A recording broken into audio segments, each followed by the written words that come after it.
계속해서 가난해질 수밖에 없는 사람들이 하는 착각 5가지. 그 첫 번째를 시작하도록 하겠습니다. 자, 그 첫 번째 착각은 말이죠. 바로 이겁니다.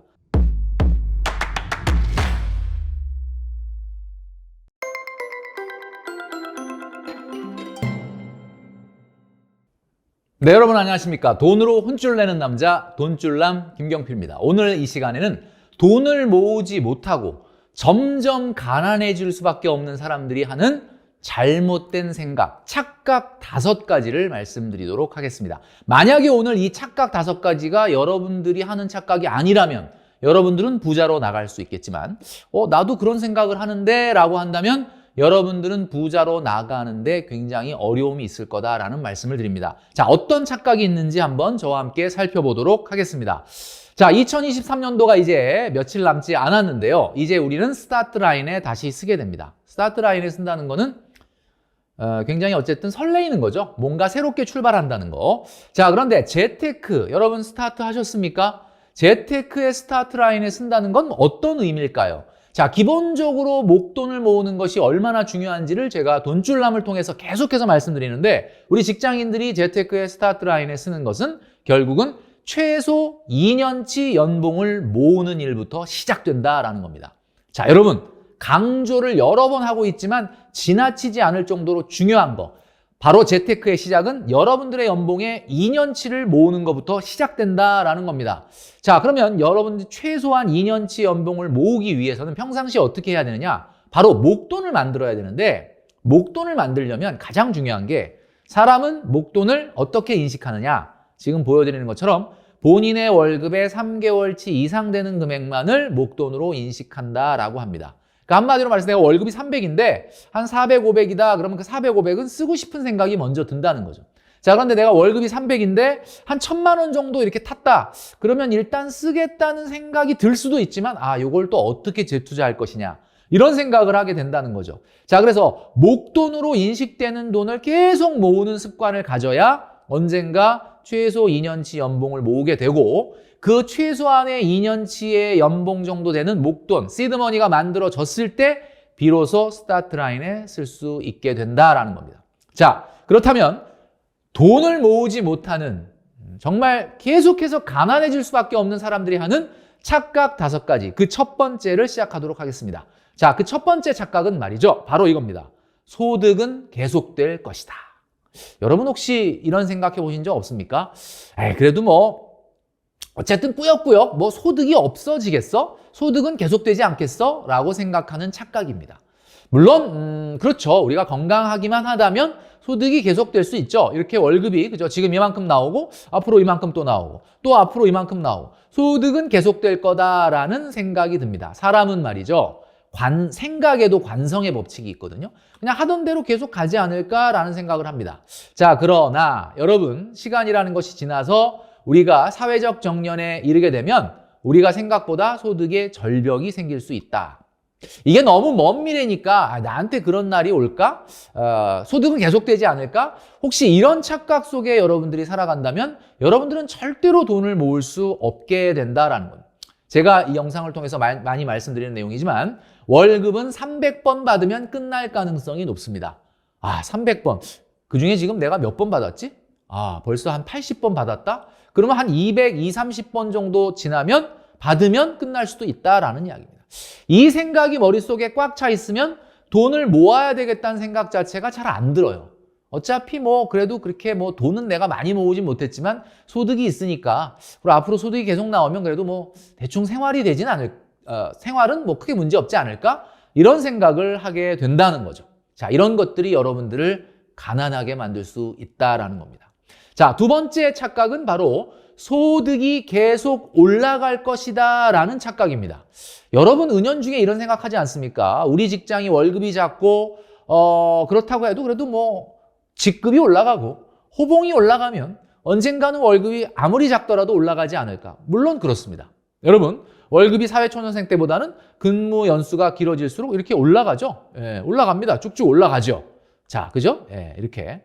자, 이렇게 올라가는데 문제는 왜 제가 소득이 올라가는 것이 착각이라고 말씀드리냐면 여러분 한번 잘 생각해 보십시오.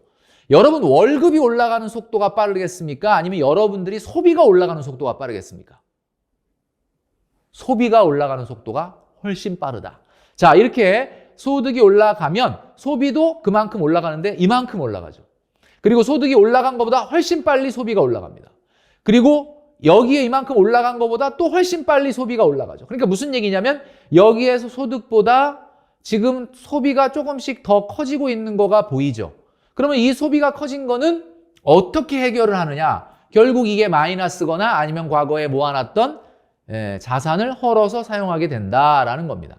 한마디로 말해서 소득이 올라가는 속도보다 소비가 올라가는 속도가 훨씬 빠르기 때문에 내가 저축하고 미래를 위해서 투자할 수 있는 돈은 소득이 올라가는 거와 관계없이 계속 줄어들 수 있다라는 거죠. 흔히 우리가 얘기할 때 가처분 소득이 계속 줄어든다라는 말이 바로 이 말이라고 볼 수가 있습니다. 제가 돈줄람에서 한번 말씀드린 적이 있었죠. 소득이 높을수록 한계 소비 성향은 감소한다. 이게 무슨 이야기냐? 소득이 높을수록 벌어들이는 소득을 다 소비하지 못한다라는 겁니다. 이 말이 소득이 높아질수록 한계 소비 성향이 줄어든다 이런 뜻입니다. 그러니까 지금 멘토님 얘기하는 거랑 좀 다르지 않습니까? 소득이 늘어나면 그 늘어나는 소득을 다 소비 못한다라는 것이 한계 소비 성향이 감소한단 말인데, 자, 이 말은 말이죠. 여러분, 반은 맞고 반은 틀린 말이에요. 왜 그러느냐? 자, 이거는 말이죠. 월 소득이 1,000만 원이 이상인 경우는 이 말이 맞습니다. 자, 여러분 무슨 말이냐면 월 소득이 1,000만 원이라고 하면 엄청나게 고소득 아닙니까? 월급을 막 1,000만 원, 1,500만 원 타는 분들은 월급이 올라가면 그 월급을 다 사용을 못 해요. 그렇기 때문에 월급이 올라간다는 것 자체가 결국 저축이 늘어난다는 거와 같은 말이죠. 자, 그런데 월급이 1,000만 원이 안 되는, 우리가 가장 많은 사람들이 포진해 있는 200, 300, 400, 500 이 정도에서는 소득이 늘어난다고 해서 한계 소비 성향이 감소하지 않습니다. 자, 무슨 말이냐? 자, 우리가 제가 자주 거론하는 것 중에 2022년도 2분기까지의 자료가 나왔는데요. 우리나라에 5분위 소득, 4분위 소득, 3분위 소득 이렇게 가구 소득이 있습니다. 자, 1분위 소득이라는 건 하위 20%고요. 그 다음에 5분위 소득은 가장 소득이 높은 상위 20%입니다. 자, 한번 보시면 요 파란색 막대 그래프가 소득이고요. 그 다음에 이 민트색이라고 해야 되나? 이 민트 색깔, 이 초록색, 이 색깔이 소비 금액입니다. 그래서 이 노란색 금액이 결국은 남는 금액. 이 남는 금액이 결국 미래를 위해서 저축할 수 있는 돈이 되는 거 아니겠습니까? 자, 그런데 한번 보세요. 하위 20%나 또는 하위 40%나 하위 60%인 이 부분에서는 하위 20%는 당연히 119만 원을 벌어서 141만 4천 원을 쓰니까 22만 4천 원씩 매달 마이너스가 나고 있습니다. 뭐 이건 너무나 이해가 되죠. 자, 그런데 2분이나 3분위 같은 경우는 50만 원 내지는 90만 원밖에는 남지 않는다라고 돼 있습니다. 이게 무슨 말이냐? 평균이라는 거를 적용을 해 본다면, 평균의 오류를 생각을 해 본다면 50만 원이나 90만 원이라는 얘기는 거의 남는 게 없다는 뜻이에요. 거의 남는 게 없다. 그게 무슨 이야기냐? 우리가 소득이 올라갈수록 저축 여력이 높아진다라는 거는 굉장히 고소득자한테만 해당되는 내용입니다. 상위 20% 가구 소득의 월 평균 소득은 1,035만 2천 원이고 평균 지출이 647만 원이라서 388만 원, 거의 400만 원을 남기죠. 그러니까 이렇게 높은 소득에서는 정말 소득이 올라가는 것이 제가 좀 전에 말씀드렸던 것처럼 저축으로 갈 수 있는데 소득이 좀 낮은 구간에서는 그게 적용이 안 된다라는 겁니다. 그 말은 무슨 말이냐? 소득은 계속 올라간다는 말은 사실은 맞지 않는 말이다라는 겁니다. 여러분 혹시 머릿속에 나중에 소득 올라갈 거니까 나중에 좀 열심히 저축하자라는 생각이 있다면 여러분들은 여러분도 모르게 지금 계속 가난해지고 있다라는 이야기죠. 자, 세 번째 착각입니다. 세 번째 착각은 바로 이거죠. 많은 분들이 생각하는데 나중에 소비를 좀 줄일 수 있을 것이다. 지금은 좀 쓰고 나중에 좀 줄이자. 나중에 내가 좀 줄일게. 이런 거죠. 자, 이게 과연 가능할까요? 자, 나중에 저축을 좀 늘릴 수 있을 것이다 라는 생각인데 이것이 착각이라는 겁니다. 얼마 전에 신문 기사에 이런 기사가 나왔습니다. 백화점에서 가짜 VIP 놀이하면 재밌나? 영수증 사고파. 이게 도대체 무슨 말이냐 봤더니 신세계 백화점의 영수증 500만 원짜리가 15만 원에 거래된다라고 합니다. 아니, 남이 쓴 영수증을 왜 15만 원 주고 사나 봤더니 이 백화점에 가면 말이죠. 뭐 레드, 블랙, 골드 뭐 이런 식으로 등급을 매깁니다. 그래서 VIP 중에서도 VIP 같은 경우는 라운지에서 따로 차를 마실 수도 있고 음료 서비스가 되고 발레 파킹이 되고 한다는 거죠. 그러니까 발레 파킹이 되고 라운지에서 VIP 대접을 받는다라는 것은 뭐냐면 그만큼 그분이 백화점에서 돈을 많이 썼다는 건데 본인은 그렇게 쓰지 않았는데 영수증을 모아서 영수증 500만 원짜리를 15만 원 주고 사서 야, 이게 미쳤다 진짜. 이렇게 해서 마치 내가 VIP처럼 VIP 놀이를 한다라는 이야기입니다. 얘 세상이 진짜 이거 큰일 났네. 자, 이게 바로 어떻게 보면 허세 중에 허세죠. 그리고 제가 얼마 전에 한번 말씀드린 적이 있었는데 골프장에 온 분들이 골프는 안 치고 옷을 이렇게 바꿔가면서 사진만 찍는다. 캐디분이 아우 이제 급하니까 뒤에 다른 분들이 오니까 빨리 치고 가야 된다 얘기했더니 그러면 그냥 홀 스킵하세요. 그리고 그냥 안 치고 간다는 거예요. 옷만 한 5벌 정도 준비해 가서 서로 돌려가면서 갈아입으면서 사진만 찍는다는 거예요. 자, 이게 뭐냐? 결국 보여주기식 소비를 한다는 거죠. 결국 부자가 되기 위한 노력보다는 부자인 척 하고 싶어 하는 심리를 이야기하는 겁니다. 자, 나중에 소비를 줄일 수 있을 것이다. 제가 아까 말씀드렸던 것처럼 절대로 그렇게 되기는 쉽지 않다라는 겁니다. 자, 누구나 정도의 차이는 있겠지만 인간의 본성이라는 것은 매우 비슷하거든요. 자, 그래서 월급 300만 원 중에 100만 원도 못 모으고 있는데 나중에 500만 원 이상 되면 저축할 수 있을까? 절대 불가하다라는 이야기죠. 자, 여러분, 제가 여러분들한테 여러 가지의 법칙들을 많이 얘기해 주는데 저축률은 반드시 떨어집니다. 이게 그래비티라고 돼 있는데 중력의 법칙이죠. 반드시 저축률은 떨어집니다. 여러분, 아무리 소득을 높인다 하더라도 저축률이 올라가지는 못한다라는 겁니다. 자, 네 번째 착각을 말씀드리겠습니다. 네 번째 착각. 재테크의 성공은 수익률을 높이는 것이다. 이거 맞는 말 아닌가? 아니, 재테크라는 게 결국 수익률을 높이는 거 아닌가?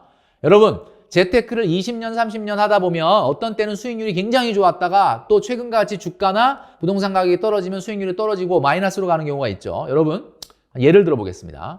올라갈 때도 있고 떨어질 때가 있습니다. 투자의 세계에는. 연간 20%로 한 5년을 상승했다고 생각해 보면 내가 만약에 한 100만 원 정도 투자했는데 한 1000만 원 정도 투자했는데 매년 20% 상승을 5년간 지속했다. 와, 굉장하죠? 자, 그리고 나서 연 20% 마이너스로 5년을 하게 되면 10년 후에는 그 100만 원, 1000만 원이었던 원금은 과연 몇 퍼센트가 되느냐? 계산을 해보면 마이너스 18.5%입니다. 투자 시장에서는 이런 경우가 굉장히 많거든요. 20%씩 5년 가고 20%씩 마이너스 나는 경우가 많은데 이런 경우에 본전도 못 찾게 된다라는 겁니다. 여러분, 투자라는 것은 확률의 게임이기 때문에 좋을 때도 있지만 안 좋을 때가 있거든요. 절대로 재테크라는 것은 수익률로 승부가 나는 게 아닙니다. 뭘로 승부가 나느냐? 결국 원금으로 승부가 난다. 결국 10년, 20년, 30년 하다 보면 여러분 꼭 기억하셔야 되는 게 재테크는 얼마나 많은 원금을 내가 꾸준히 납입했느냐로 승부가 난다. 결국 소득과 저축액의 싸움이다라는 이야기입니다. 자, 마지막 5번째 착각은 말이죠. 소비를 줄이면 불행해질 것이다 라는 겁니다. 여러분, 소비를 줄이면 진짜 불행해질까요? 제가 말씀드렸던 내용 중에 인간이 행복을 느끼는 호르몬이 4가지가 있다고 그랬죠. 도파민과 아드레날린, 그리고 세로토닌과 엔돌핀이 있습니다. 자, 왼쪽에 있는 도파민과 아드레날린은요, 바로 우리가 흥분할 때, 뭔가 익사이팅하고 엔터테인을 할 때 나오는 호르몬이고요. 물론 그런 것도 굉장히 행복감을 주죠. 세로토닌이나 엔돌핀은 내가 마음속에 어떤 안정감을 가질 때 나오는 겁니다. 자, 그런데 도파민이나 아드레날린 같은 경우는 주로 돈을 많이 쓰는데 막 쇼핑을 한다든가 여행을 한다든가 막 핫플레이스를 간다든가 자, 그럴 때 나오는 거죠. 물론 그 행복도 뭐 중요합니다. 자, 그런데 세로토닌이라고 하는 엔돌핀이라고 하는 호르몬은 안정감을 가질 때 나오는 호르몬이라고 말했습니다.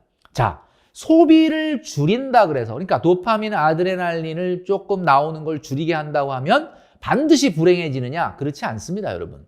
여러분 아시겠지만 세로토닌과 엔돌핀, 내가 만약에 공부를 열심히 하고 운동을 열심히 하고 저축을 열심히 하면 뭔가 익사이팅한 맛은 당장 없지만 뭔가 내 마음속에 뿌듯함, 성취감 이런 것들이 나타나기 때문에 이 도파민과 아드레날린이 주는 행복을 대체할 수 있다라는 겁니다. 자, 여러분들에게 지금 5가지의 착각을 말씀드렸는데 내가 듣고 보니까 진짜 5가지가 다 조금씩 내 머릿속에 있는 것 같은데 그럼 여러분들은 계속 가난해지는 길로 갈 수밖에 없습니다. 자, 지금부터 제가 말씀드리는 내용으로 바꾸셔야 됩니다. 자, 여러분 청년과 노인을 나누는 기준이 뭔지 아십니까? 나이가 절대 아닙니다. 나이인 줄 아셨죠? 절대 나이가 아닙니다. 제가 많은 젊은이들을 만나고 많은 직장인들을 만나고 있는데요. 직장인들을 만나보면 정말 나이가 많아도 청년이 있고요. 정말 나이가 어린데도 노인이 있습니다. 그 어떤 거냐? 현재의 어려움을 극복하려는 열정이 있는가? 지금 당연히 가난하고 월급 작고 힘들죠? 정말 세상 살기 힘들죠? 이런데 내가 이 현재의 어려움을 미래에는 내가 바꿔버리라, 극복해버리라 라고 하는 열정이 있는 사람이면 청년인데. 그런데 이미 월급 200~300인데 그냥 잘 지내. 너무 편해. 뭐 그냥 나만 이렇게 어렵게 사는 게 아니잖아. 다들 이렇잖아. 그냥 나는 그냥 잘 지내요. 그러나 뭐 미래는 내가 뭐 월급 200~300, 300~400 받아서 어떻게 바꾸겠어? 라고 어려움에 적응한 사람이 있습니다. 지금의 어려움에 그냥 잘 적응한 사람. 그런 사람이 노인이죠. 자, 그러니까 결국 여러분, 노인이냐 청년이냐를 구분하는 것은 절대 나이가 아닙니다. 결국 여러분들이 지금 힘들다라는 건 말이죠. 매우 정상적인 거예요. 여러분 젊은 날 어렵고 힘들고 내가 가고자 하는 길에 장애물이 나타난다? 그거 너무나 당연한 겁니다. 만약에 여러분 거꾸로 여러분들이 가는 길에 뭐 나 특별히 어렵지 않은데? 장애물 없는데? 라고 한다 그러면 그게 문제가 있다는 거예요. 여러분들이 지금 뭔가 발버둥치고 열심히 살고 있지 않다는 뜻일 수 있다라는 겁니다. 그래서 제가 여러분들에게 마지막으로 말씀드리고 싶습니다. 여러분들은 청년입니까? 노인입니까? 만약에 여러분들이 가는 그 길 위에 아무런 장애물이 없다면 그 길은 여러분을 어디로도 인도하지 않을 것입니다.